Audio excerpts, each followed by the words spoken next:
I mean, I've been in treatment so many times that I thought it was a useless experiment. I remember talking to the judge in court. I was like, it's stupid. Put me back in jail. I want to flatten my time. He was like, son, sit back down. Like, quit talking. We're going to send you to treatment. Try again. And I was like, it's pointless. So I get there.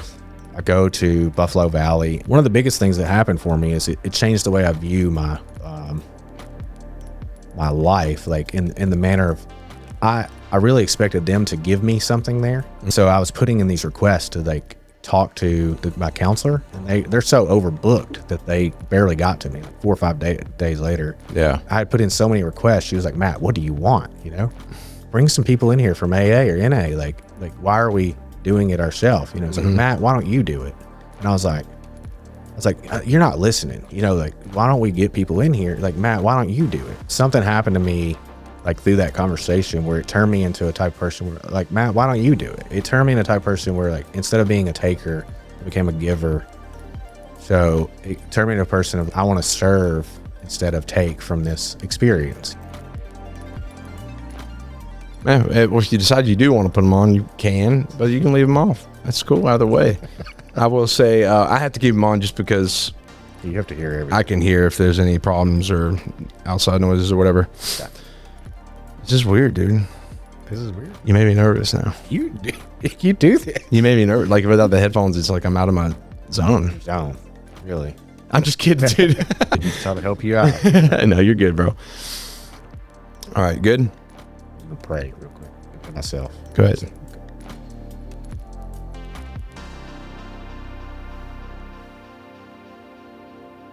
Okay. Yeah, it was a good prayer. Yeah. Nice. Kind of hard to get centered, but it's Yeah. okay. Yeah. It's okay. Well, just the energy will build, and you'll be like, just like the darkness retreat we're gonna go do. The darkness retreat. Yeah, I'm doing it. I'll put you in a hole. I'll lock it for you. That one I looked up in Oregon, man. I was like, this is legit. How much is it? 3? No, I think you do like 3 or 4 days, but I think it's like a $2,000 thing. But the setup's pretty dope. I'll show you, dude. I found on a website and I was like, oh yeah, that's it. You got obsessive about it, didn't you? Yeah, and I was like, this would be fucking cool. All right, we're gonna do this. Okay. What is up, everybody? This is Joe Adams, and welcome to the Relentless Pursuit Podcast. What we do on this podcast is bringing guests from all different backgrounds, all different walks of life, to share their journey and everything along the way that led them to where they're at today. We're here to make an impact. We're here to connect, and that is what we do. So if that is for you, like, subscribe, all those things. If that is not for you, I don't know what your problem is, but it's time to jump on board. Thank you. But without further ado, I would love to your facial expression. Today's guest, Matt Culp. You're doing really good. That introduction was. You like that? Yeah, that was good, man. Bro, it took me about 100 episodes to like get it Really down, get into it. get it perfect. Yeah. And now it's just like automatic. Automatic? Yeah, I'm pretty proud of it. That's good. Dig it? Yeah. Thanks, man. That's awesome. Trust me, it took time. I would always. You have to do it in the mirror? No, I think it just kind of like, I had to learn how to chill. Yeah. Like for the longest time, I would, the guest is here, like got eyes on me, and I'm like, and I would just fuck it up.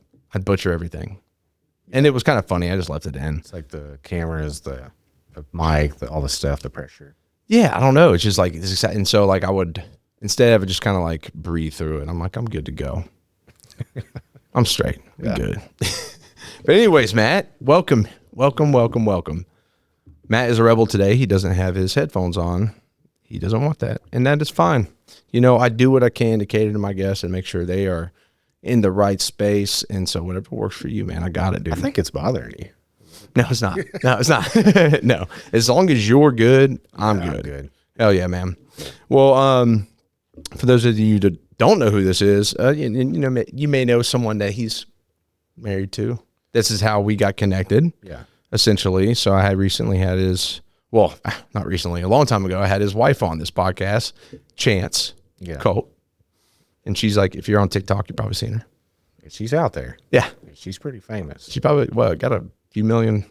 I think 1.5 million followers. Yeah. It's a lot of people. Yeah. We haven't determined if she's famous or well known or, where does it lie? Where does it? I don't know. I think she's above well known. She's like, yeah, in between. Yeah. Is she well known and is famous? She Denzel Washington? No. Is she Cameron Kirk? Kirk Cameron or whatever? Maybe. Yeah, maybe. Yeah. Dude, those TikTok people, man, they got some. I mean, she gets noticed. Does she? Yeah, I get noticed on indirect. Really? Yeah. Just by association. Yeah, I walk in a gas station, like, I love your wife. You're like, oh God. Like, I love her too. Like, you put your hands up. Don't take our money. Yeah. That's funny, man. Oh, I mean, I imagine she does. Yeah. And well, she also has like a distinct look, you know, with her hair and everything. Like she just, you know, she sticks out. It's the one thing I won't fold on. Like I ask nothing of my wife ever, but the hair, like you're not changing it.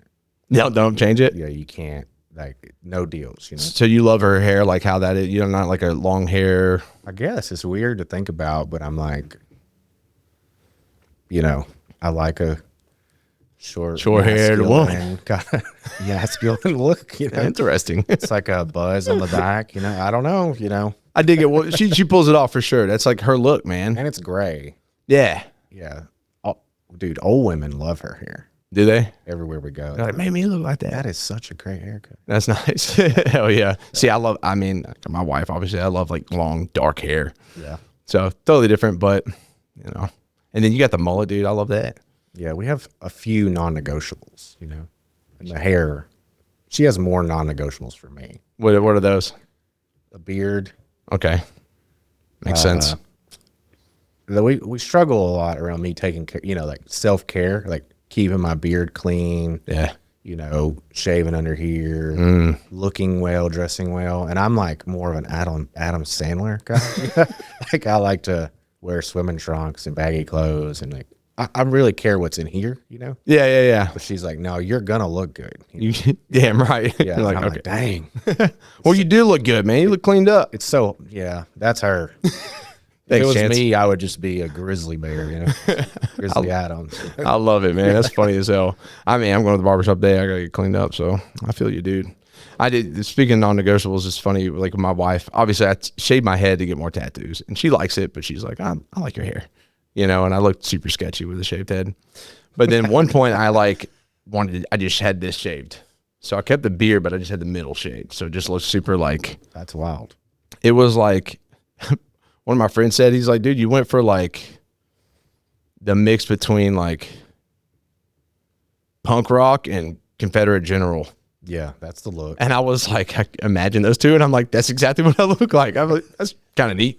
Dude, I have this like anxious twitch where I like stroke my mustache to make sure it's straight. It's a weird bored tick. Yeah. But one time I was like, I'm going to get rid of this. I'm going to just shave my mustache. And so I show up at the park and all my wife's friends were there and I had shaved. And you just had like this.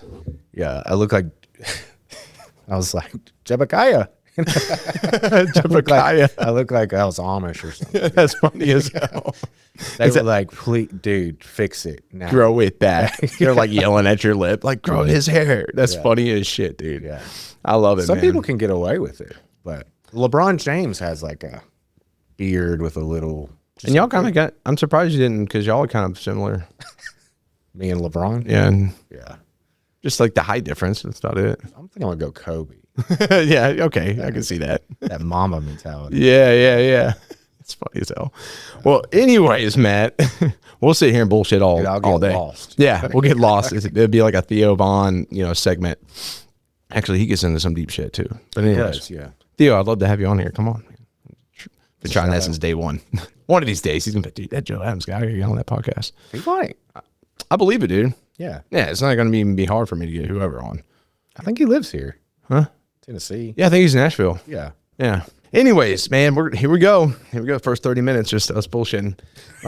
Is that normal? No, it is. Yeah. I like to spend some time. I just bullshit with the guest, getting to know him, building a relationship, man. Even though you came here like recently and we talked for like 3 hours with the cameras off, and I was like, we were like, that would have been a good episode. That would have been a great one. Yeah, but here we are, man. So time to revisit. Okay. So, Matt, we know the connection here.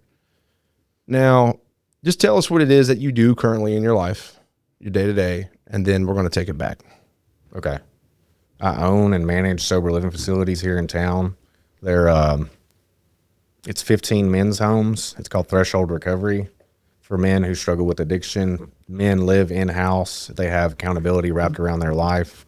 So they have to pass drug screens. They have to go to work. They have to become financially independent. They have curfew.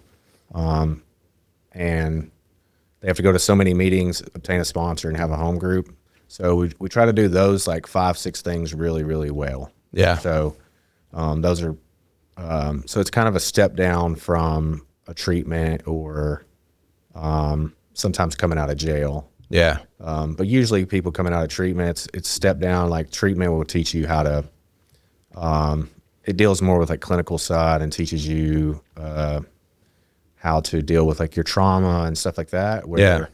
But you're only there for about 28 to 60 days where this is more like, what are you going to do with those tools? Yeah, for sure. We're kind of embedding those tools into your life, and they stay there about, I'd say an average about 9 months to a year. Nice. I do have guys that's been there longer. Yeah. Is there a level of, I'd imagine the spaces are like kind of limited, right? Is there a level of like severity you have to be at like addiction or like to qualify to be in there? I would say that the model in which that we run is it's like the last house on the left. Like it's the last option people choose. Really? Like people will go to jail, they'll go to treatment, they leave treatment, they say you have to go to sober living. I mean, I've done this myself. I'm going. Yeah. And then I just don't show up. And like that's a very common thing. Like people think, I don't want to live there. I don't want to do this. It's not got that bad. Yeah. So it's the last option. But I'd imagine it's been pretty effective. Yeah, I would say we have like a weird stat where people like run in the first 2 weeks, that accountability, that it's different, living with other people. There's like, they're just not ready, So yeah, we have a stat there, but if they stay longer than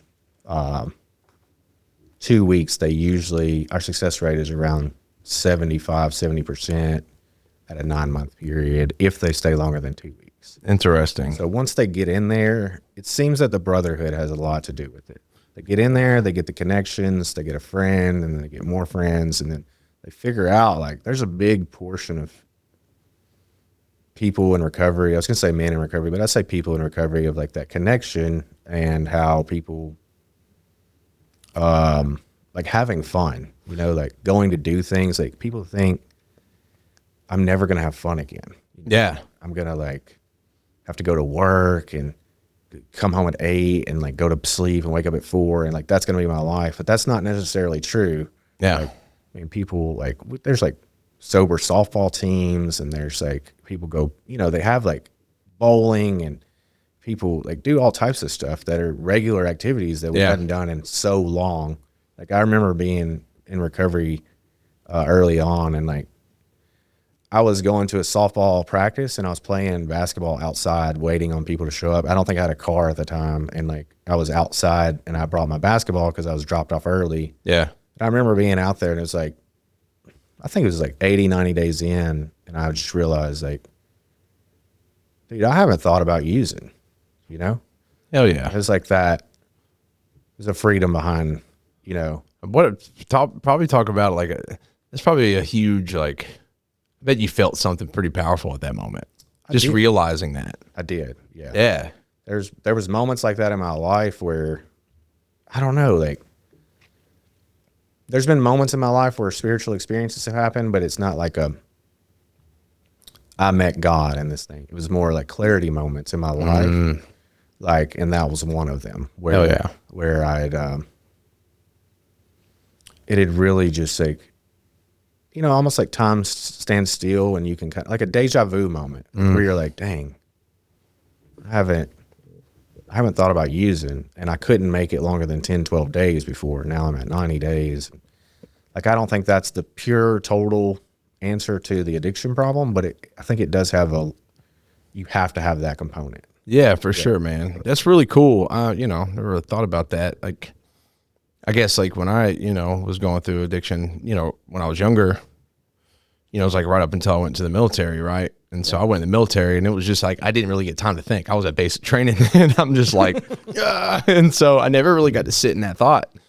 And you know, of course I fell into some, you know, shitty stuff after the military, right? Like I went from pills to like the uppers.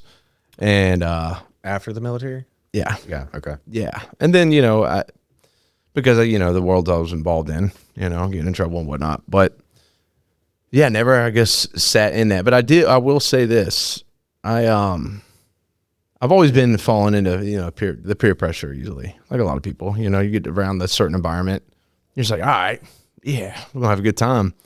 And Lydia's best friend was in town this weekend, and she was like, go out with, you know, Tez and Brian, two good friends of mine. Tez is like does my business consulting and stuff right now. And I was like, all right. She's like, you can pass out on the couch, you know, like, and just let me know. And I'm like, I remember being with them, and we went to like a rooftop bar and like a little speakeasy place. That's it. We went to dinner right before that. It was super chill. And man, I had like 2 drinks, you know, and because I'm not like sober, but I've just learned balance. Like, I don't know, in my mind, I'm just like, I can have a couple drinks on a night like that, and I'm good. And I had like a couple drinks, and I was like, that's it. I was like, guys, like, I'm going to just start drinking water. And like, I don't know, I'm like, I'm going home to my family tonight. Like, I don't need to be passed out on someone's couch. Yeah. And I remember the next day I was like, dude, I'm really proud of myself. Like, I guess I just haven't had that opportunity since we had our daughter. So to like be in that environment, in that way, because I'm just not like a city guy anyway. So usually out in the woods with like my boys, right? Yeah. And so being in that environment, it's just like it was the first time doing that. And it was just kind of like a realization, like, dude, Joe, like, you're a responsible young man. You know, I was like super proud of myself. So anyways, that was kind of maybe not same as yours at all, but it was definitely like a realization, like, dude, this is really freaking cool. I noticed like when you're, you know, not just in you, but I noticed like when you speak of like drinking too, and then like making conscious decision of drinking water, you know, Yeah. There's just so much of a, like, I don't react that way, you know? Yeah. Like for me, it's just, it's different. It took me a really long time to acknowledge that I don't react that way, and that I'll never be able to Just take one drink. Yeah. Yeah. Yeah. I don't react normally. I remember early on in my recovery, my sister, she drank like a glass of wine, and like, you know, this was probably 3-4 months in for me. And I was like, how do you feel? Like, what's going on with you after you drink? She was like, oh, I'm about to watch like American Horror Story and lay down. And I was like, we are not built the same. Wait, you're not going out? Yeah. Dude, I don't operate like that. It gives me like this energy in which it's like something has been missing inside of me. Yeah. Yeah. And then I have this thing, and you know, it doesn't always go bad, but I just run it into the ground. Like, I can't, it's not that it's not enjoyable on the front end. It's that 5 days later, I'm still drinking, you know? Yeah. Well, it's good that you know that, though. You know, like, you're that kind of person. You should have had the hard line.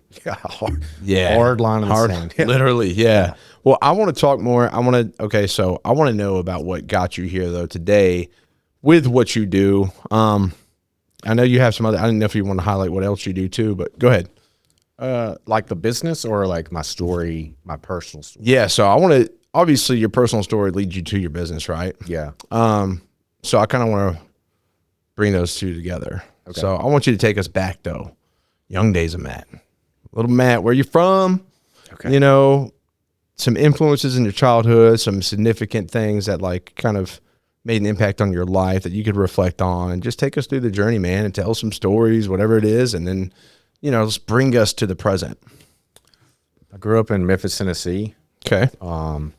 Out towards like North Haven in Memphis. Okay. So there's like this section of Memphis where in the 70s, this bridge went down, and you have to go like 5 miles around to get to that neighborhood. Yeah. So pretty much it became like an isolated area. And but what happened is, so I grew up in the country. Like I grew up on a farm. Okay. And I grew up in a family, and we talked earlier about how like I grew up in a family that kind of worked me to death, you know? Yeah, on the farm. Yeah, well, and their business, business, but the farm. I mean, I just grew up with very high expectations. Yeah. Nobody ever really told me you have to do this stuff. It was just everybody was very hard workers. Yeah. So that's where you fall in line. So, but what really, it took me probably 7-8 years to really realize that, I mean, that had an effect on my life, but like I went to school at public school there, and I don't know if it was the way my dad like built up what was going to happen there, or if it was really in truth what was going on there. Mm-hmm. But I really felt as if, looking back, it felt more like I was dropped at prison. Really? Yeah, I just felt. I think it traumatized me in a way, and not in a way of like I felt. I felt to achieve safety, I would have to like climb to the top of the heap. So what happened is I really became a very aggressive, you can't tell now, but very aggressive, very violent human being at an early age, because I wasn't going to survive if I didn't. I was a minority in this, in this area. So you're still you're on the farm. You're still living at the farm. Yeah, but they would bust me like, because it is like that district, it's inner city. Okay. So I would get bust, and it just felt like, my dad would like, before I went to school, he would talk to me, hit the biggest one you see, just like that old country boy shit. Yeah. And like make your mark. Yeah. And that's kind of like what you hear like people say about prison, right? Like, yeah, but I like took it to heart. Yeah. And I'm not sure if I had to do all that, but I did see other kids that look like me. Yeah. That were very took advantage of, and their safety was, so I think I did choose right. You didn't want to become like a victim. Yeah. So I didn't. Jesus, I became I became like the top of the heap, and I became like, it came to a place where, let's say we're in class, and like we would get to a place where they're like gassing Matt up, and they would stop, and I would just keep going. And that was like, that model like continued throughout my life. Damn. For a very long time. That's very insightful. So like I became, in so many words, I became the craziest person in the room. Like I would go above and beyond what everybody else would do, and that's how I survived. And you wanted to, you almost like took pride in that. Correct. Yeah. Yeah. So throughout my life, I ended up in and out of alternative school, and my parents got divorced when I was 7, and I moved to Cookeville. Okay. So I was there for 5 years, and I carried that same attitude there with more anger because my parents got divorced. And I remember some of this stuff I've processed like through therapy out of my 10 years of sobriety, but like I remember there's this old shed out back where my mom lived, and I would just go out there and just beat the shit out of this shed, dude. Really? Like I played baseball, but I would throw at that shed, like throw as hard as I could, throw the baseball for practice. But when I was angry, I would just go out there and just, I mean, dude, my knuckles would be bleeding. Damn. I just had so much anger inside of me. Interesting. And it was mostly stemmed from like maybe just that one, all you knew was to work hard. 2 was you kind of created this character. That's a good, like a prideful character. Yeah. Yeah. And then there's a lot of confusion around the divorce. Like yeah, of course. You just don't know why. Yeah. 7 years old, you don't know why your parents are divorced. And then my father, he did some stuff that just like he let me read the deposition to their divorce, and like he wanted me to find drugs at my mom's house. He like fought for a custody battle for 5 years for me to get back. Oh man. Yeah. So there was a lot of like friction between my parents. There was some manipulation there too. And what happened is after 5 years, I was 12, and I was able to make a choice on my own, but I needed a lawyer to represent me. Yeah. So I went back. I lived with my dad. Okay. I get back there, and I'm not sure if I'm a teenager, so I don't really know if all what I thought was true, was true. So I don't know if if I was confused or not, but it felt to me as if I was there for 6 months and my dad had fought maybe 3 years for me, spent all this money. But after 6 months, I had to go back I had a therapist also that I'd seen like once a week. Yeah. And then I make a decision, do I really want to stay or not? I had a 6 month like a leeway period. Yeah. So I make that decision and it seemed like it changed. Like the attitude in the house changed. It seemed as if like it improved. They had got what they wanted. The goal was met. So it was almost like there was like peace, maybe some kind of peace, or the opposite. Oh, okay. It felt as if they were, they got me and there was no need for effort to keep me. It's almost like when you put a ring on it and all the red flags go up right after. Kind of, yeah. It was like that. I'm also 12 and a half, 13. So there's a lot of stuff going on in your life at that time. I was changing schools. Like looking back, I can see that maybe I felt like that. Yeah. I was depressed, possibly. I was, hormonal changes, Yeah. Prior to that, like I had used drugs in Cookeville, but very minimal. And I had drank in my life. Before 12? Yeah. Really? Yeah. A few times I had drank. And you did drugs before 12 too? Yeah. Like what kind of drugs? I smoked weed with my neighbors. Yeah. And then I drank because my parents left alcohol around or stuff like that. Yeah. But what happened is my parents drank. So around 12 or 13, it was a very common rule in our house that you can drink, you just don't leave, Yeah. So, I started drinking. By the time I was 15, I didn't drink with my parents very often because I just, who wants to drink with their parents? Yeah. But me and a group of friends, we would my other friend, Thomas, he got off work. He was older. He was like 17, 18. This is when I was 13, 14, 15. Mm-hmm. But he got off work at like 2 a.m. So we would get all the alcohol together and meet him at 2 a.m. And we drank every night practically.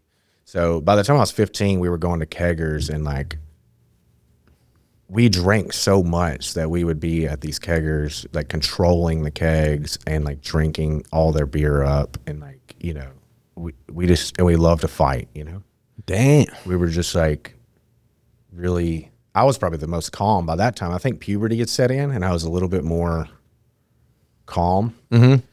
And my friends were a little bit more rowdy. Yeah. Yeah. And they were usually getting in fights and then I would have to get in there with you. That's my boys. Yeah. Time to get a fight. Thomas was just loud and obnoxious. He would just, he'd get beat up every time, but he would fight. He was about it. Yeah. Yeah. So you got to appreciate the spirit. Yeah. Yeah. So, by the time I was 15, I was full blown, pretty much alcoholic. And, that's so crazy, man. I didn't have my first like drop of alcohol till I was like 15. Yeah. I don't know, man. Some people equate like, I don't really get along with this, like because of XYZ or because you weren't potty trained correctly, you're traumatized and you drink, Yeah. I really am more, after really thinking about myself, being around other people, I really feel that it's genetic. Like I have it from birth. Like I don't feel comfortable unless I have something in my system. I crave and obsess about that feeling more than most people. Yeah. So when I found it, like it just like shut everything off and makes me feel okay. Yeah. Okay to just be here. Makes sense. What happened was my friend Thomas and my other friend Jesse, they got in a wreck and I was I was actually out of this party they were having this night. I had to go to work the next morning, and for some reason I did not. They tried to wake me up, and I was like, just leave, you know. But the next morning I get up at 6 a.m. I'm headed to work. I get down the road, and Thomas has ran his 4Runner into the ditch, like straight into it, and they're all belligerent drunk. They're yelling, "Matt, get me out of here!" You know, rah, rah, rah. You know, Thomas is just he's loud and obnoxious. He's just a loud guy. You know, I noticed that their wreck wasn't really their fault. Like it was barely slick outside, like a little bit of rain, and the heel is like it's straight down. Yeah. So it wasn't. They didn't even damage their vehicle. They just like kind of continued to slide. You know? Yeah. So I pull them out. They're in front of me. They're like swerving left and right, and they got the music on really loud, and I'm like driving behind them, and they're going about 30, 45 miles an hour, 35, 45, and they lose control in a corner like about a mile up the road. And the car, like, it slides like at an accelerated rate, and it hits this like the garden on the left side of the road and like throws the car up into the woods, like, and hit all these trees. Yeah. So I get to the car, and Thomas is passed out, blood all over his face, and Jesse is just beside him, and he's like yelling, like trying to wake him up, like, "Thomas!" You know, it's like really like a bloody, horrific event, you know? Damn. So Jesse freaks out and like starts running through the woods because he hears the cops coming. And he runs for like 3 miles through the woods. Like later we learned that like his clothes had got so bloody that he took them off because they were so heavy. Damn. And the cops showed up at his house trying to find him, locate him. But Thomas, I get him out. I'm like, "Hey man," like he's like barely coming to. His face is like, his nose is ripped up, and he has a gash like in his head really bad. And I'm like, "Do you have anything in the car? You know, do you have anything in the car?" And like, dude, there's beer cans flying all over the woods, you know? Yeah. Like the drugs on him didn't matter, you know? Yeah. But they airlift him out of there, and damn, so he got jacked up. yeah, it was bad. So I get to work after that, and I felt like I had been like it almost didn't happen, you know, like a traumatic event where you're kind of in shock, kind of. Yeah. I remember going to work, and I like had all this blood on my hands, but I didn't. After that, I'm not gonna say right away, but I kind of quit drinking. It kind of sobered you up a little bit. A little bit. And I started smoking weed, and I learned, not then, but I do drugs alcoholically. Like I don't recreationally do anything. So the weed was just like, yeah, like it was too, yeah. yeah. The switch to drugs was like someone would drink. You know how you drink, you go out on Friday night, and you know, we drank like doing keggers and stuff. So like we drank very aggressively. Yeah. Yeah. So I did drugs aggressively. I do got a question, you know, your thoughts on this, given your experience, you know, when people say like, "Oh, I just smoke," you know, they smoke in the morning, they just smoke to like do work and live. And I'm like, what are your thoughts on that? I feel like if you need something for me, like I need it every time I got to go pressure wash the driveway. I got to smoke weed, you know? Yeah. I got to go work on this car. I got to go smoke weed. Like, but if you're like not doing it in that model, I think you're fine. Yeah. Some people just, also they do the vape thing now. You can vape it all day, you know? It's not like you have to like break and smoke, you know? I feel like personally, I'm like, but you're still not like sober minded, like 100%, you know, like. Yeah, I'd say if you smoke weed all the time, you kind of are a little bit. Yeah, I mean, weed's different than alcohol or whatever, but it's still like, I feel like if you're doing it all the time, like before work, and yeah, you could do all those things fine, but I still think you're addicted to it. Yeah, for sure. You know, like it's like a pacifier kind of. Yeah, I tell people you know, technically tobacco does something to your mind. I dip all it, you know, I got my pouches, that helps me work and all those things. yeah, I'm addicted to tobacco. Like, I will be honest about that. I can acknowledge that it helps me. Yeah. And then a lot of people say like, yeah, weed helps me get through the day. Yeah. So you're leaning into that to help you, then has become like an addiction. Yeah. Yeah. I think so. I think for someone like me, some may disagree, but yeah, I think for someone like me, it's probably like I'm a hardliner, but because I have to be, but I don't think that everybody has to be. Yeah. Yeah. Yeah, for sure. I was just curious about your thoughts on that. That's all. Yeah. Yeah. Cause it's pretty common. I also think that like, this is a weird statement, but for me, but like, if you're at a space and you're a drug addict and you're like, it's not the answer I choose to smoke weed.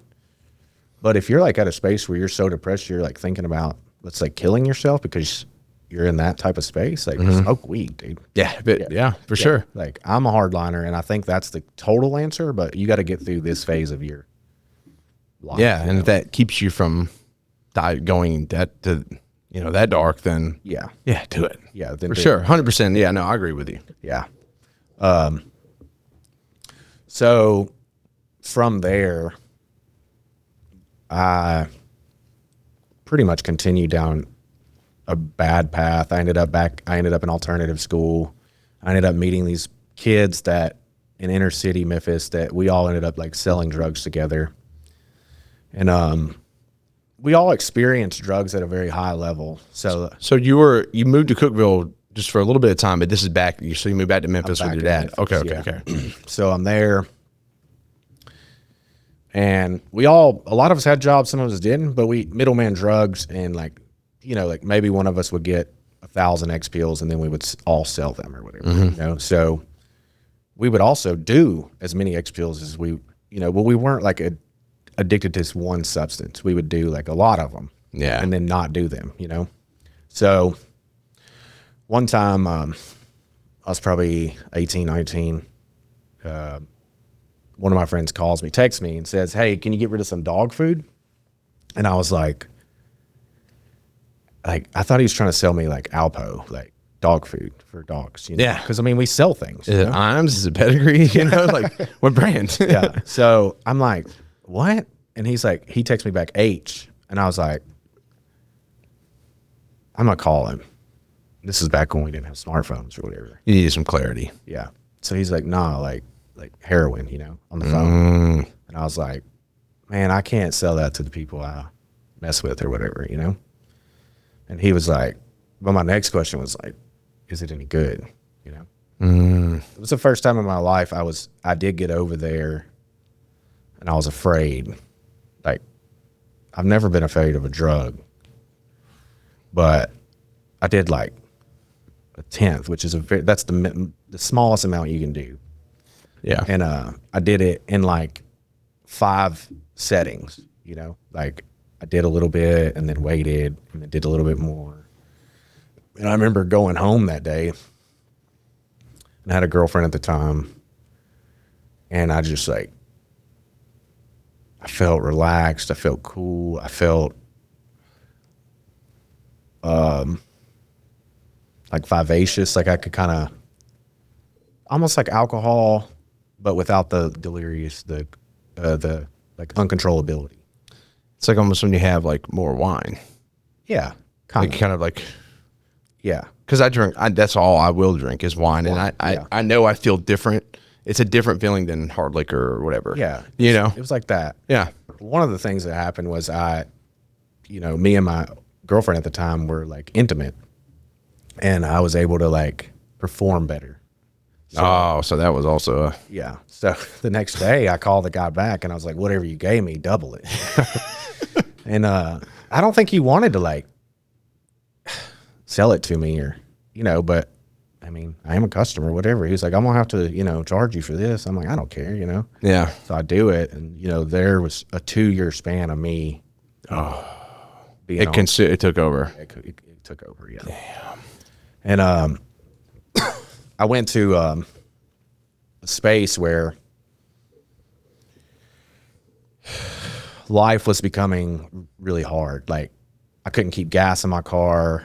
I couldn't like keep a job. Like I was just barely maintaining. Yeah. It got to a place where, all those kids, we grew up together. So that guy that sold me the drugs or whatever, he was like, he had like empathy for me because I went from this guy that was like, had like pride in his life and had a nice car and like, to a person that's on his front porch, like on Christmas, So I ran out of gas one day and he was like, man, this is what I'm going to do for you. Like, I'm going to put gas in your car. Can you be here at 6 a.m.? And I was like, yeah, I can be here at 6 a.m. And so I show up, and what happened was I kind of became his right hand, kind of like I started driving him around. He didn't have a driver's license. He was on drug court, and we started like operating together. But he kind of helped pull me out of that area of my life. He also he greatly wanted me to like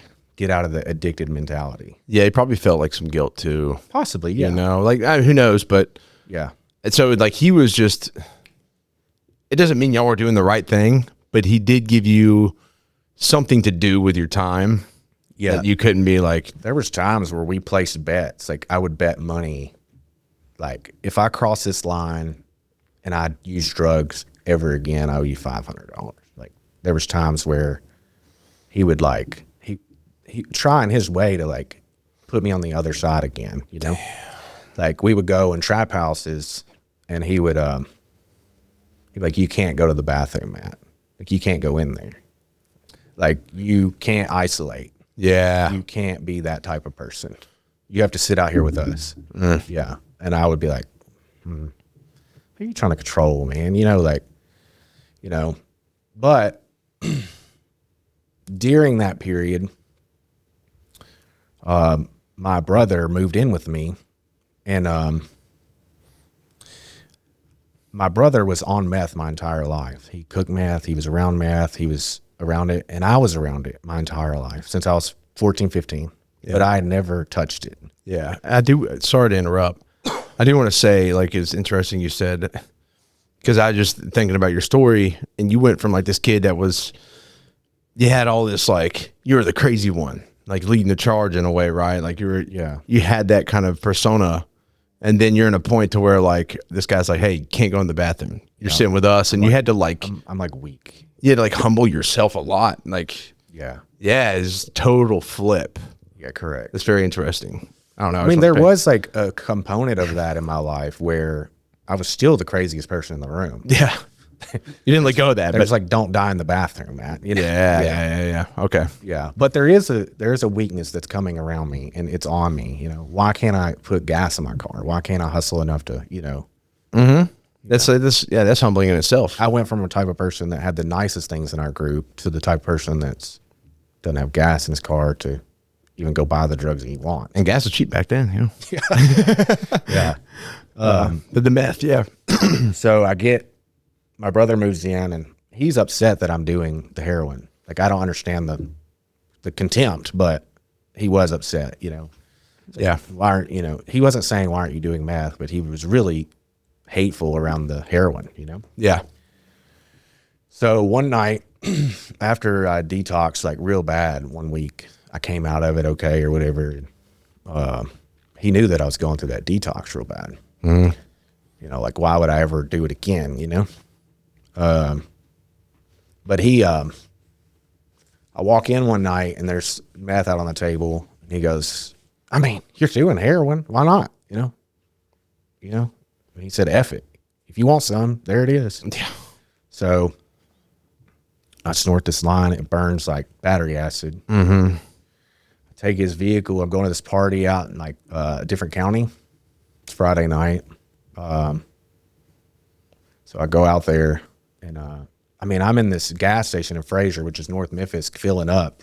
Dude, I feel like I'm floating. Like, I feel euphoric. I feel like I've never felt before. Yeah.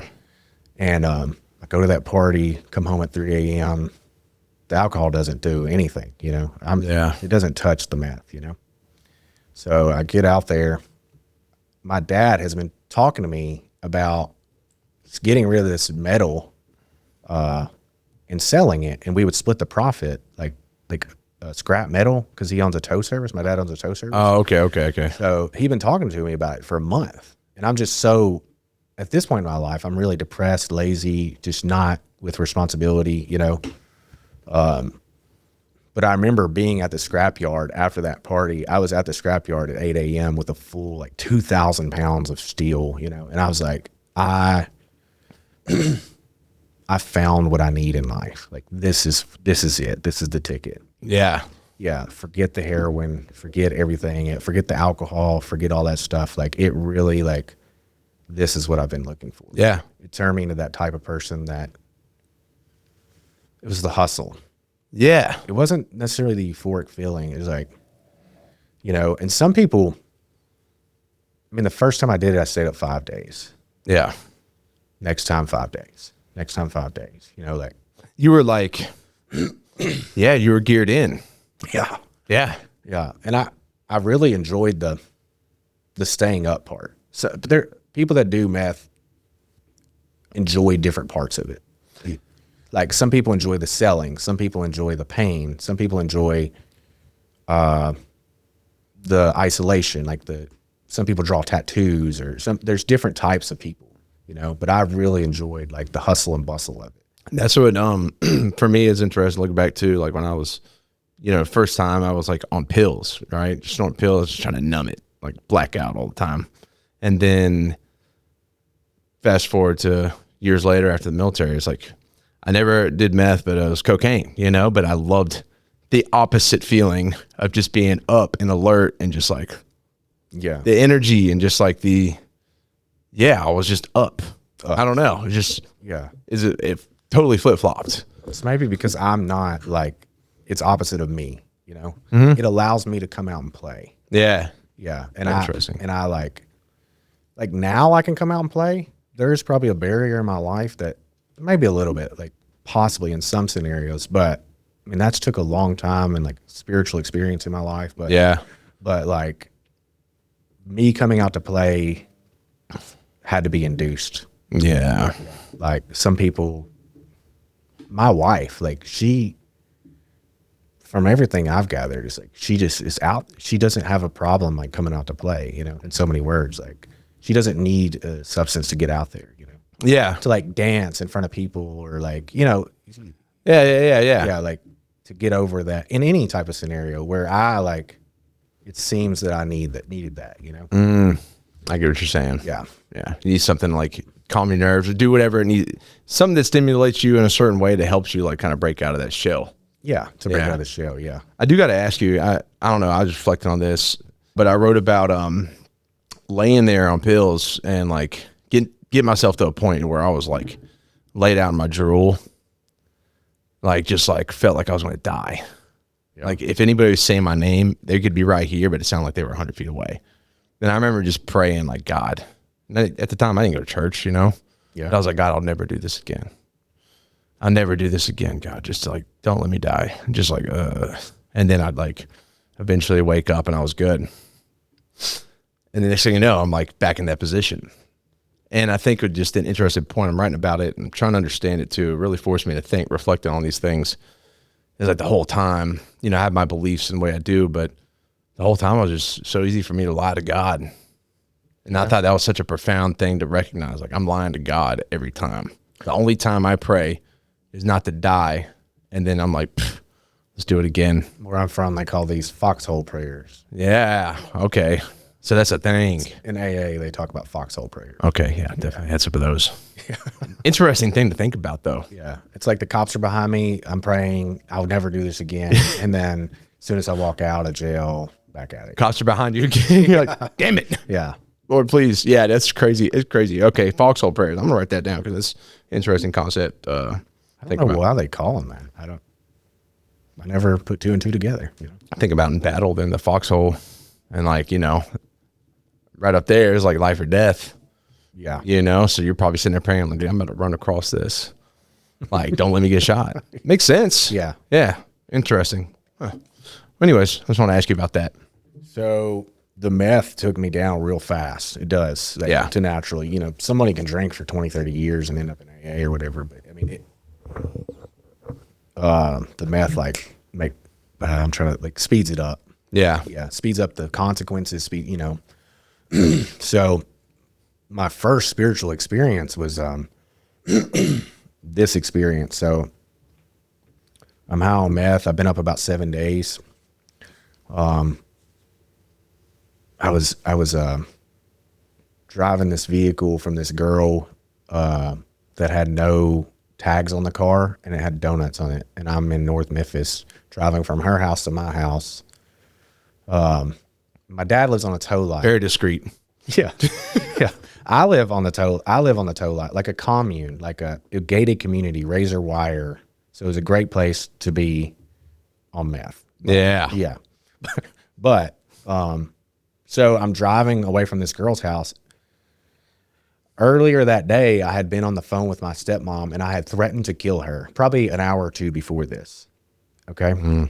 My stepmom and dad lived the other way, and I was driving the opposite way towards my home. I get pulled over, and the guy next to me, Willis, when we left that girl's house, he stole a bunch of Klonopin, and we had took like 10 apiece. We had 2 tall boys between us. That was me, the Klonopins, dude. We had been up 7 days, me and him. They pull us over on Jackson Avenue in North Memphis. And they pulled everybody over on that street.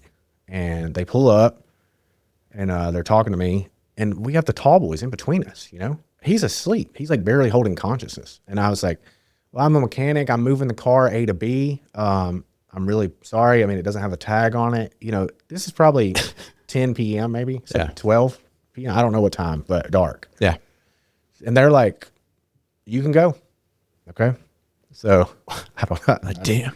Yeah. The people there that were also being stopped, they were like yelling. They were like, why are you letting them go? You know, they were mad. Really? Yeah. Because everybody was getting stopped. And they're like, dude, that guy's fucked. I Yeah. don't have tags on his car. So I pull around the block, and I pull in the gate. You got to get out, open the gate. Then we close it back. I go inside. We're there for about 20, 30 minutes, and I hear the gate open. You can hear like when the tow trucks show up or whatever. You can hear when the gate opens. Yeah. So I hear the gate open, and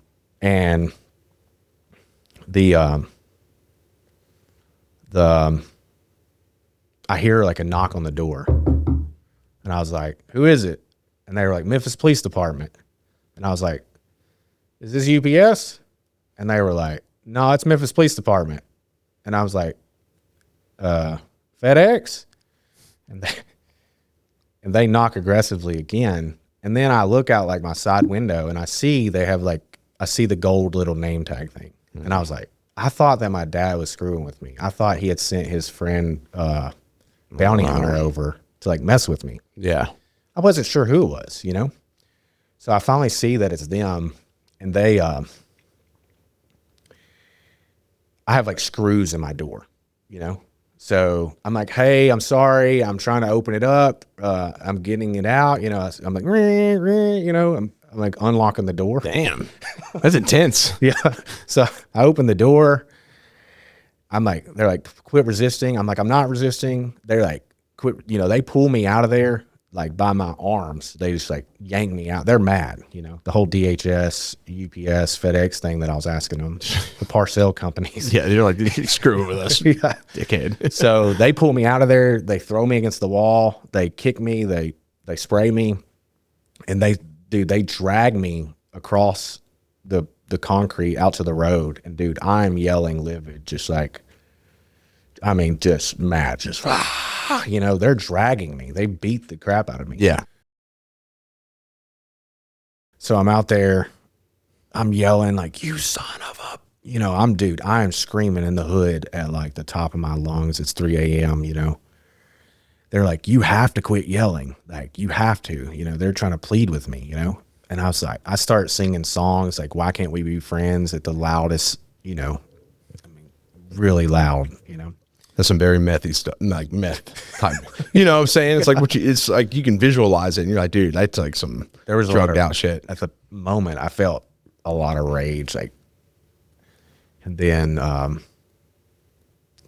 so they put me in the cop car, and I remember like they put the cuffs on so tight that it was like really hurting me, you know. So I had like bowed my back up in the and put my head in the back window and like kept my hands off the like seat because it was hurting so bad. And dude, I was just in there flailing and hitting shit. I was aggressive, you know? Damn. I end up at 201 Poplar. I go there and I've been in jail a lot in my life. So I was like, I wake up, I'm in central booking. I'm like, look, let me get my cot and let me get to the back, you know? And they're like, you've already been booked. You're just waiting. And like, I don't even remember being booked, you know? Yeah. And I get to the cell and there's this guy in the cell and I'm down there and nobody in my life would bail me out. My mom she lived in Manchester at the time, Coffee County. She had drove down there like against advice or whatever from the other parts of my family. She was just like, she's going to come see me. So she goes down there. She's in the visitation, and she's like, you need to go to treatment. They're saying you need to go to treatment. And I was like, I'm not going to treatment. Like, I'm not getting on Suboxone. They're just going to put me on Suboxone. I'm not going to do it. I'm just like, I was so like mad. I was still angry and still just mad. And I get up and I like, walk away. And like the guy running visitation, the guard, the CO was like, you should go talk to your mom. Like, don't leave your mom like that or whatever. And I was like, you know, so I go back over there. She like kind of met me in the middle. She was like, they're going to hate me, my other parts of my family, but you can come live with me. You can come up there and try to restart your life. Yeah. So I go up there, I get out. Something did happen spiritually with the guy, my cellmate. Something, I'm not sure, it's really hard to like tell, but he said something to me that really like melted like something around the God idea within me. It wasn't nothing profound, but something along the lines like everything that had happened up until that moment was meant to happen, kind of. Mm-hmm. Like I could have went to jail on Jackson Avenue. I fell asleep on the highway coming home that day with 5 people in the car. I fell asleep on the interstate for like, I don't know, like 5 miles maybe, something like that. Everybody in the car fell asleep because we've been up so long. Damn. So like there was moments where like whatever was supposed to happen was supposed to happen. It like whatever he said to me in that sale, there was like a godly intervention into my life. It like melted like a hardened core around the God idea for me. Yeah. Nothing greatly changed in my life, but I can remember being I felt I had an intervention. So you don't even remember exactly what he said. No. But it was almost like a hand placed on your shoulder. Something like that, like yeah. You felt it. It felt as a divine moment in my life. That's crazy. Yeah. Yeah. So I get out, I go up to Manchester. This is the first time in my life I try to control. Like I've been in and out of treatment, in and out of 12-step programs, jail, alternative school, anger management, counseling, like all the things, you know? And I've been in and out of those my whole life. But this was the first time I was like, I'm going to stay sober, you know? Mm-hmm. Get up there. My mom, she had cancer. So she was like, she was in remission, but she was retired.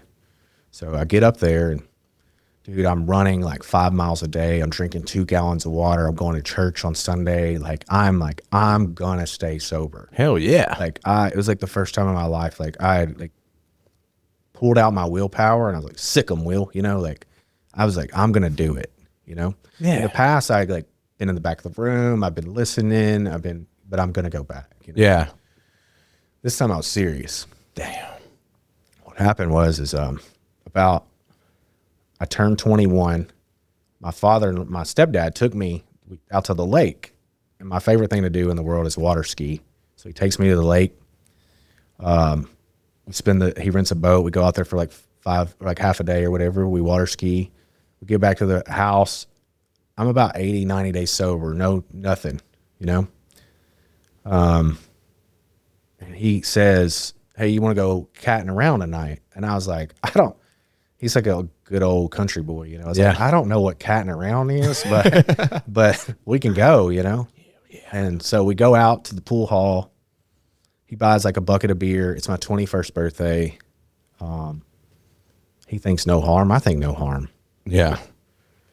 Within a 2-week period, like we drank that night. I did figure out what catting around is. It's like going bar to bar, whistling at girls, honking, revving your, Okay. it's like catting around. Oh gosh, yeah, that's Yeah. And he got really drunk and like fell and hit his head against the wall trying to take off his shoes that night.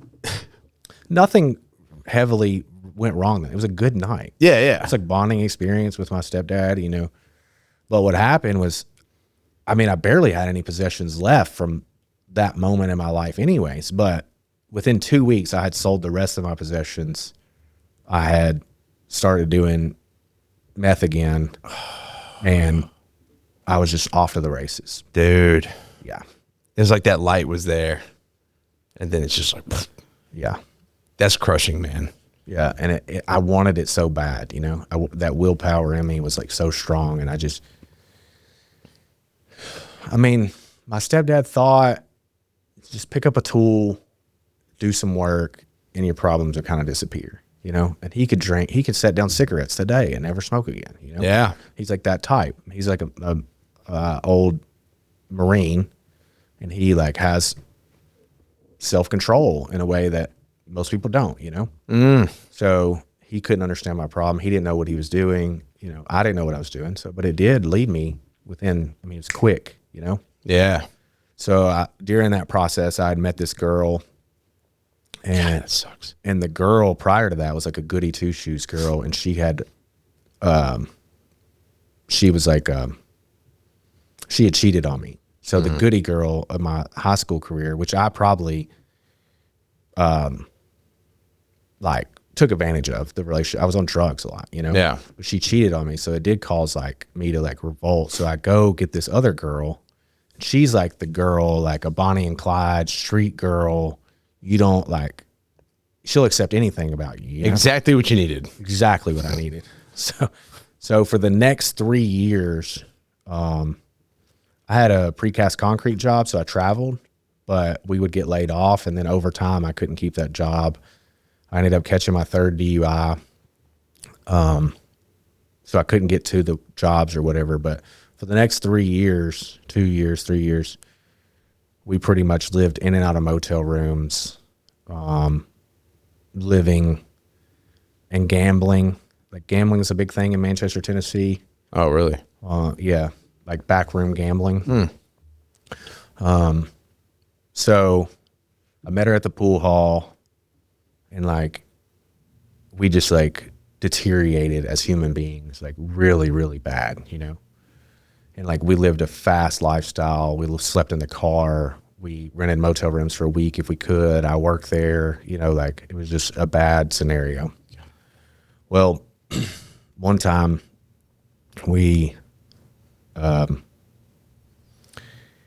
she had went to jail, and for like 6-7 months, and I had went back to Memphis for a while, and I heard she got out of jail, and we were doing some like really schemy, bad stuff that she would still be doing at that time, and I thought she needed protection, from these things. So I drive back. I'm also like toxically enmeshed with this girl, Yeah. So we go back. I find her. We're in this motel. My car is breaking down like every day. The car battery would break down. Yeah. So I would stay really close to the O'Reilly's, and I would take the battery out of the car and take it up there to O'Reilly's and have them charge it, because my alternator is going bad. So, my life is like not good. Yeah. So I'm with this girl. We're at O'Reilly's. I call my dad that day. I'm like, hey, man, I need an alternator. Like, dude, I haven't talked to you in a year, but I need this alternator, And I know if I stay on the phone long enough with my dad, he'll supply what I need. I just have to, he's not like on me about anything. He just wants to talk for an hour, Yeah. Yeah. So he buys the alternator. I've been up about 7 or 8 days. We get there. We're at the O'Reilly's. I jack the car up. I'm under the car. I'm under there and I'm taking it loose, and the AC lines are like, the AC is on my knuckles, so I can't turn the wrench. So I get out from the car. I go to the girl. I was like, hey, can you come hold these AC lines so I get it off? And she's like, she's opening a can of Hoppin' Johns with a pocket knife. Like, that's how we're living, you know? And she's like disgruntled about getting out of the car. You know, she's like, ugh, you know? So she gets out of the car. She's holding the lines. I'm under there. I'm moving it. She gets a phone call. She drops the lines. The phone call was like more important. That's how I perceived it, you know? Yeah. So she drops the lines, lands on my hands. You know, I'm pretty hot. Yeah. Pretty mad. Yeah. I come out from the car. She's on the phone. She starts walking down the main strip in Manchester, Tennessee, away from me. And it's not uncommon. We're in outrageously aggressive fights, you know? Like jumping out of the car, doing crazy stuff, you know? Yeah. So but then you're perfectly meshed. Oh, God. Yeah. We're never leaving each other. Yeah. So she's walking. I start walking after her. She's jogging. I start jogging after her. She starts running. I start running after her. I have like this clarity moment. Like, I'm running down the strip in Manchester, Tennessee after her. And I just stop. Like, I stop mid-stride. I go back to the car. I'm hot, dude. I'm beating the car. I'm kicking it. It's on jacks. It's like rocking. I get under the car. I'm like messing with the thing. And I'm under there for like 4 or 5 minutes. And I realize, like, I've been a mechanic most of my life. I realize I'm in quicksand. I'm not getting this off. I have ultimate surrender. I'm not getting it off today. Like, it's not happening. So it's about 5 p.m., 6 p.m. I'm in the car. My head's against the steering wheel. I'm like smoking a cigarette, and I hear the door open. Then I hear the back door open. And she had went to, the phone call was to go get money from some dude. That was the phone call. Like, we had been scheming guys out of money or whatever. So this was one of the dudes. Yeah. So she had got the money. She comes back. The person in the back is her mom. I have no clue where her mom came from. Like, I don't know where they met up or whatever. She gets in the car. She's like, did you get the thing on? And I was like, nope. And she's like, well, my mom can help you. I was like, how's your mom going to help me? She's like, she can like hold the light or something. And I was like, listen, I can't do it. Like, I'm in a place of surrender, you know? Yeah. Like, like when she opened that door that day, like, I could still hear it. I could still feel it. Yeah. Yeah. It was like a weird moment in my life. But she was like, did you get it on? And I was like, no. And she goes, I was like, I just can't do it. Like, I can't do it tonight. It's too dark. We got to get a room. Like, a room's $45 in Manchester at a shitty motel or whatever. Yeah. So I'm there. And then she's like, I was like, can we get a room? How much money did you get? And she said $20. Okay. So I didn't say nothing. I didn't respond. I just sat there for a second. I opened the door. I went to the back of the car, popped the trunk, and I had Coleman fuel, which is like highly octane. Yeah. Fuel. It's like 108 or whatever. Yeah. It's not 93, you know?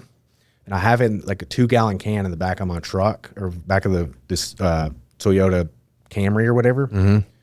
And she gets to the back of the vehicle and she's like staring at me, and I open the can and I just like start pouring it over me, her, the car, the clothes, the parking lot, everything.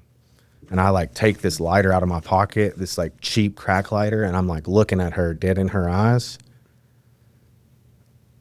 And I'm like holding the lighter in like this climatic moment, and she just walks off. Okay. The best decision of my life was her walking off. Right?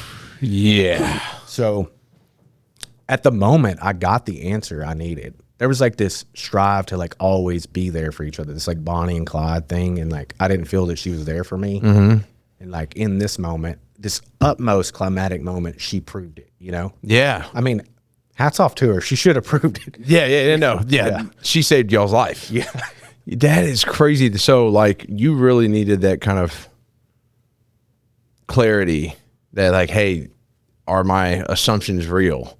Is she going to be my ride or die, or like in this moment, or is she going to walk away? And she did. And that was like, that's what she needed, dude. That is crazy. There's a lot of people in like street life drugs that are in those Bonnie and Clyde type relationship where loyalty is a character asset in your life, you think, for this person. Like no matter what, the loyalty overrides everything. Yeah. You can see past every error. Yes. And just focus on that loyalty. Yeah. That is crazy as shit. Something one of me and my friends say now is loyalty is a character defect, not a character asset. Yeah. Because in my line of work, it is. It's a character.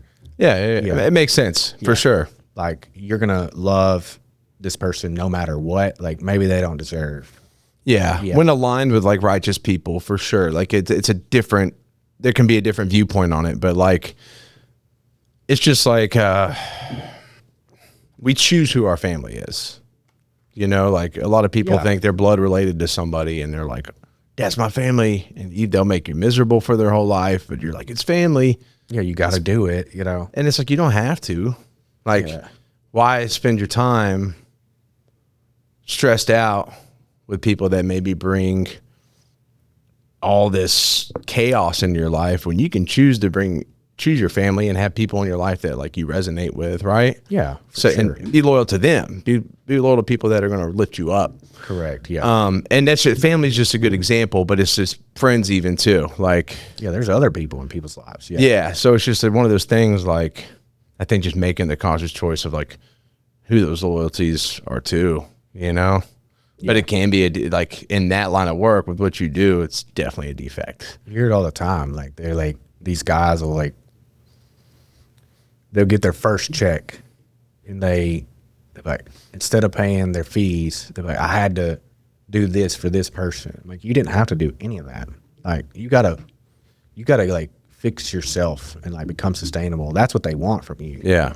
Like, and also people will like drag you down. Like, but like this, I don't know, they just feel really attached to like a loyalty.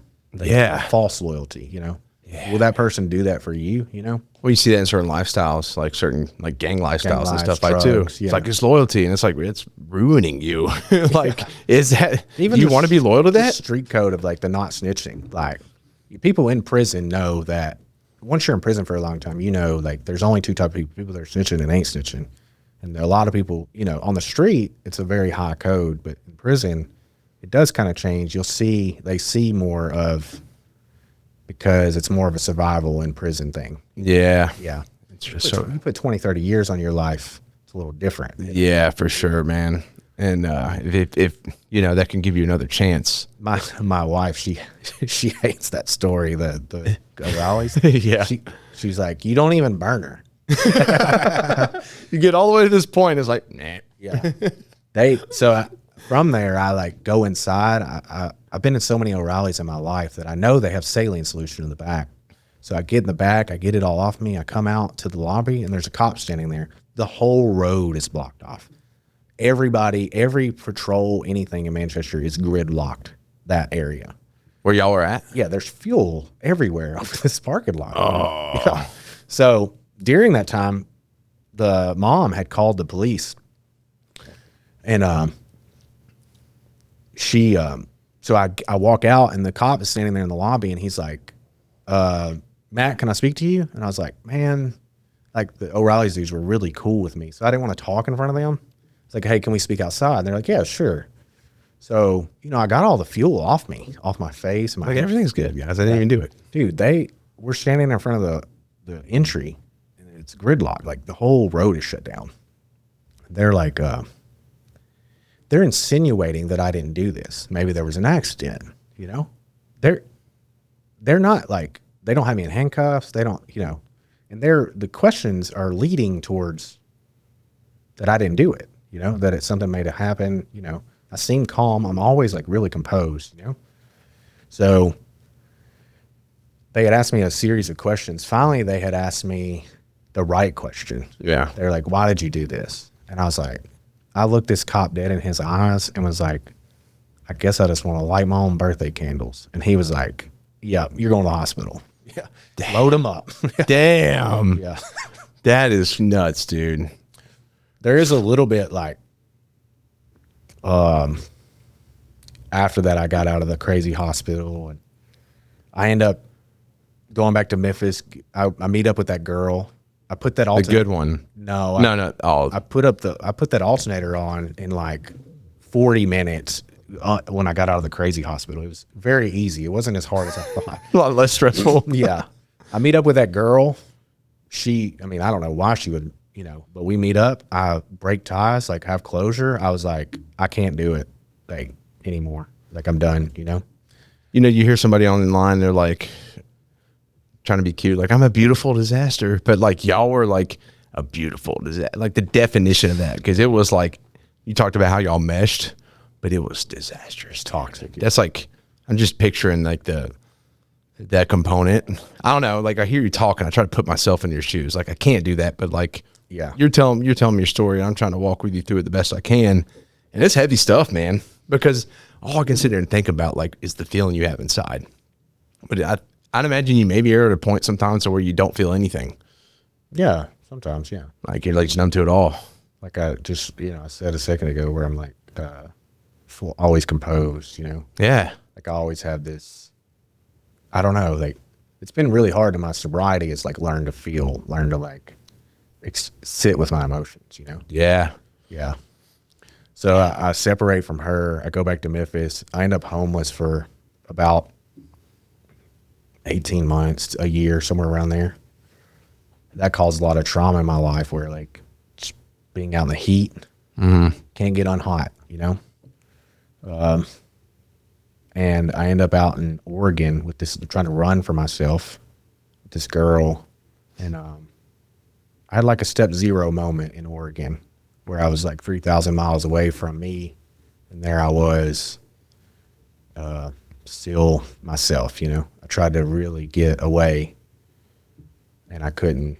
I was still there. There I was, and I ended up having like a domestic moment with that girl. Drank. She wanted to drink and get alcohol, and she drank like 2 shots, and I drank the rest of the bottle, and it got like violent, and the cops showed up. And after there, I left. I get back on a bus, and I kind of got sober. There was a moment out there where I felt really alone. Yeah. Very bare minimum. It was just me. Yeah. There was nobody else's fault. I had like a step zero moment where like a defeat, a surrender. Yeah. So I get back. My dad asked me. Can you turn this like toward you a little bit? Yeah. Thanks. Okay. My dad asked me what happened, and I was like, yeah, I'm running on a warrant. I got to turn myself into jail. I didn't want to tell him that like something bad had happened with that girl, so I turned myself into Manchester jail. I've been running on a warrant.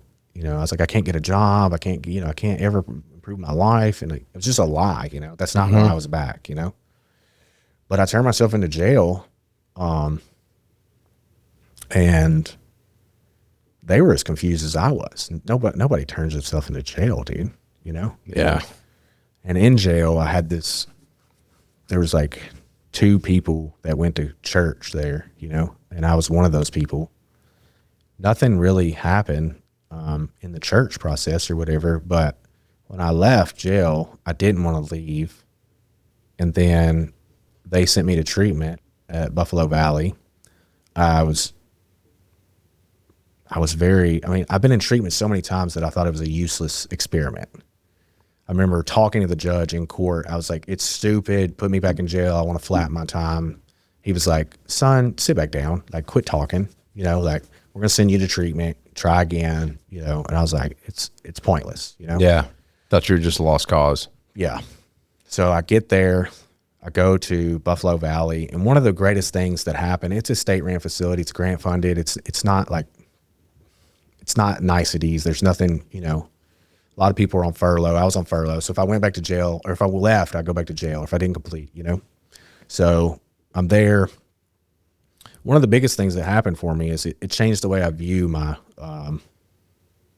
my life, like in the manner of, I really expected them to give me something there. Like, there was people running meetings there, and it was the clients, and I was really had a big problem with them running the meeting. Yeah. Because I felt like I was like trying to learn how to hit home runs from the bat boy, you know? Yeah. Like, so I was putting in these requests to like talk to my counselor, and they're so overbooked that they barely got to me like 4 or 5 days later. Yeah. And she was like, I had put in so many requests. She was like, Matt, what do you want? You know?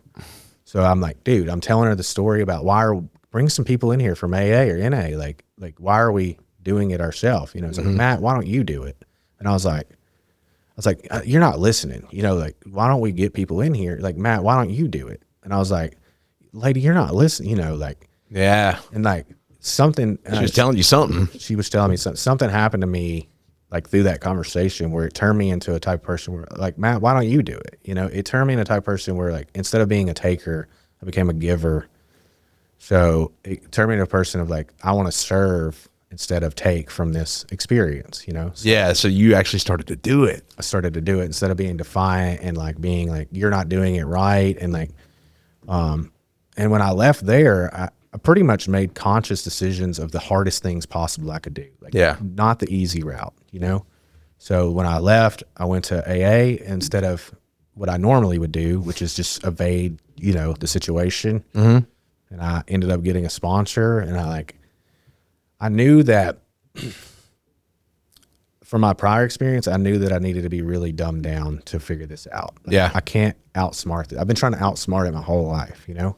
Yeah. I think that I'm highly analytical, highly intelligent. I can like outsmart my way through this. Yeah. But I was like, I'm going to get there to AA, and whatever they tell me, I'm going to do. Yeah. And if it fails, it's on them, you know? And there was a moment where my sister was giving me a ride, and I was like, they have bit off more than they could chew, you know? Yeah. I really felt like it wasn't going to work, you know?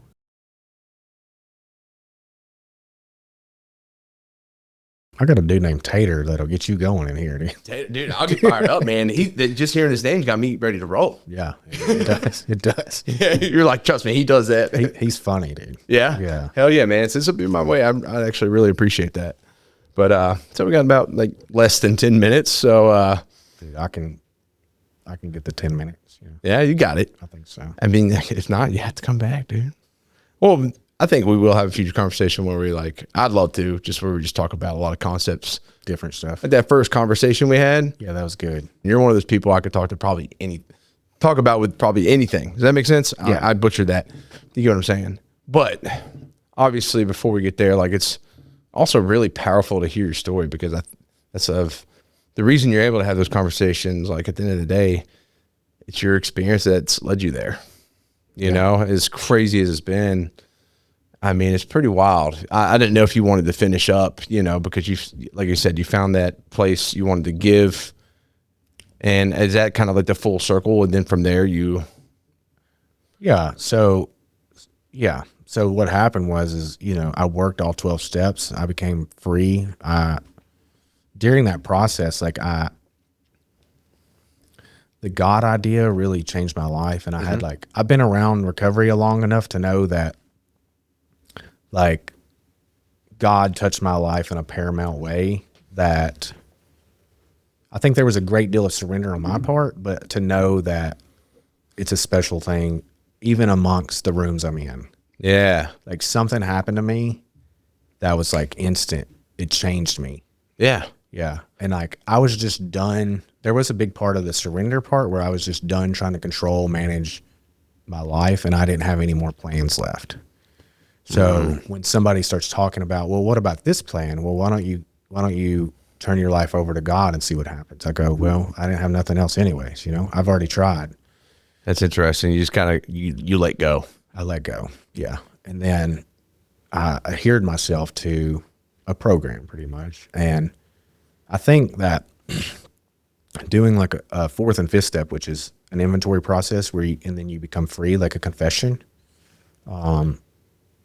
really freed my soul. Yeah.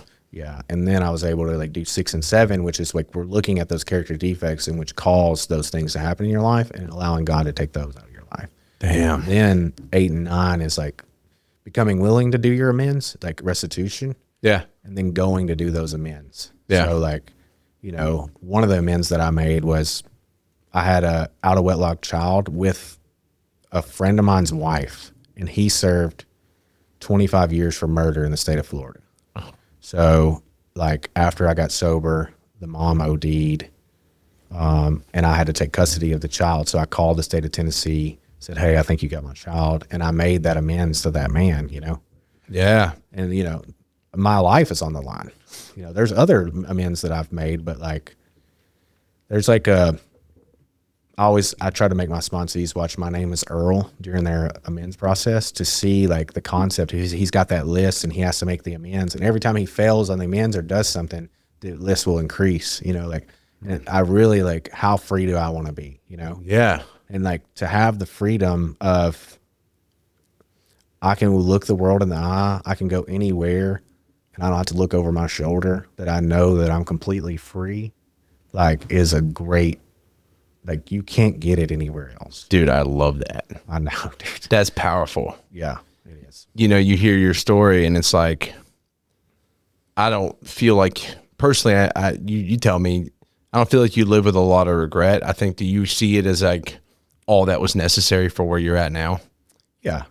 100%. Yeah, my wife actually, she asked me about 6 months ago. Because my daughter I didn't have her or whatever, and then the mom OD'd, and there was neglect, and she was like, she kind of questioned, like, you don't feel regret over this in your life? And I was like, I don't. Like, for me, like I was reborn.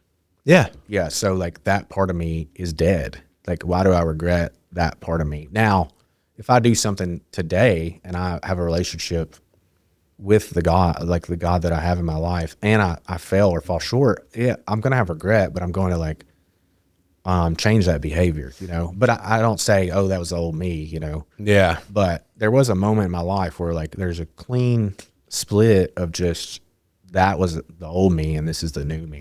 Man, it's interesting you talking about that because, a lot of people usually got the concept of karma, right? Yeah. Karma can be generational often. Yeah. You could pass things down and people are like, feel like, I don't know. I feel like there's a concept that karma is either good or bad, but karma is more merit based, right? I can look at the things in my life in the past and I could be, I'm the same as you. I look at it back at it as like, that was all necessary for who I am today. I'm grateful for every experience along the way. Even the wrong choices I made, what did I learn from it? Because there's a lesson in it all, right? And like, I think about my daughter and, I want the best for her in every way. And I want her to live a beautiful life. And you could sit there and think about the karma thing, but I'm like, personally, I believe you can relinquish that. It's all about the choice to become better and serve others and do the things. It's not like the sole reason you do it. I mean, there's that higher purpose to it, right? I think it's that eternal work though, that you give back and you get what I'm saying? Yeah. And you kind of like, so you don't find that the karma is like set in stone. set in stone. Yeah. I've seen, I'm more of like from what I've seen or gathered, it's like there's a self-fulfilling prophecy in people's lives. Mm-hmm. I've also seen like homes righted. I've seen people's, like my legal, like stuff was just wiped. I walked into my probation after 5 months. My probation just let me off. Yeah. Unheard of. Doesn't happen. Yeah, it's crazy. They had the judge sign off on it. I was alarmed. But I've seen like tons of like families and homes righted, and people get their license back and their life back, and like, certain things in their life. And if their karma was involved, it's not fair. 1 + 1 doesn't equal 1 over here. Like their life changed and they deserve worse, Yeah. Now I do believe you can carry a negative connotation with you and you will attract like negative. Like, yeah. Yeah. You will, like, if you think the shoe's going to drop, the shoe's probably going to drop. Oh, 100%. And you look back on everything like, oh, that's going to come back and get me. It's almost like manifestation, right? Like if you constantly live in that state of mindset, instead of being like, I'm going to be better, I'm going to live better, I made that choice today and I'm going to be the best version of myself. That's a part of who I am. Like it's the kind of the opposite flip flop. Yeah. Yeah. This is probably the kind of concepts we're going to dive into on the next recording. So I don't want to go crazy because you got like 2 minutes left. Okay. I do got a question though. All right. Matt, Yeah. what is your relentless pursuit? That's a great question, dude. Thanks, man. You ask everyone that? Yep. Oh, gosh.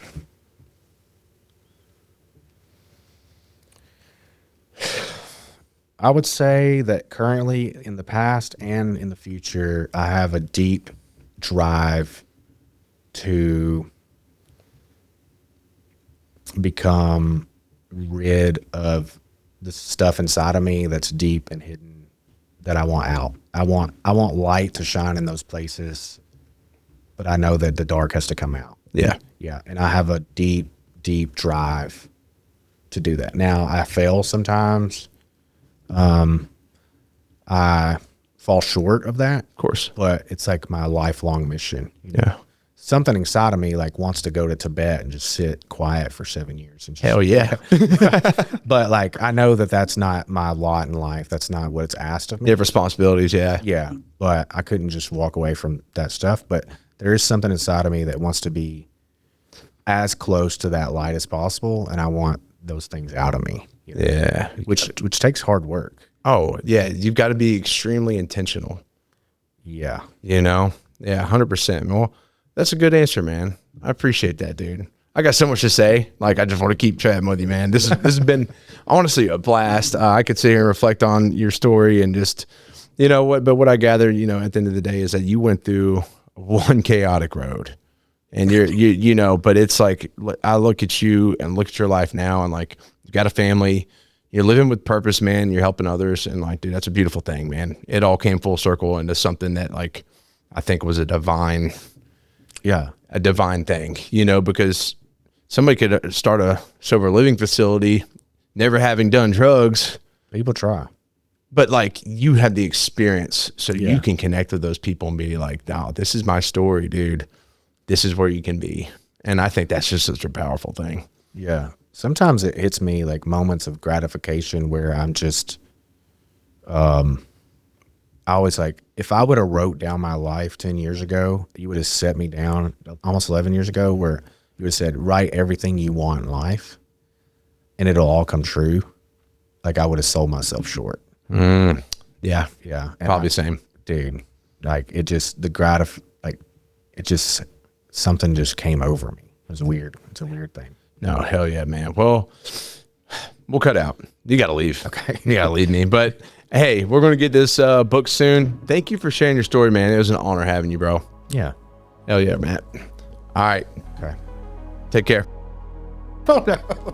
You have to like go to the camera again and like. Well, the camera's still recording. So guys, Matt suggests I need to have an outro. I'll work on that. But thanks for being here. You know, Matt's stories. Anyways.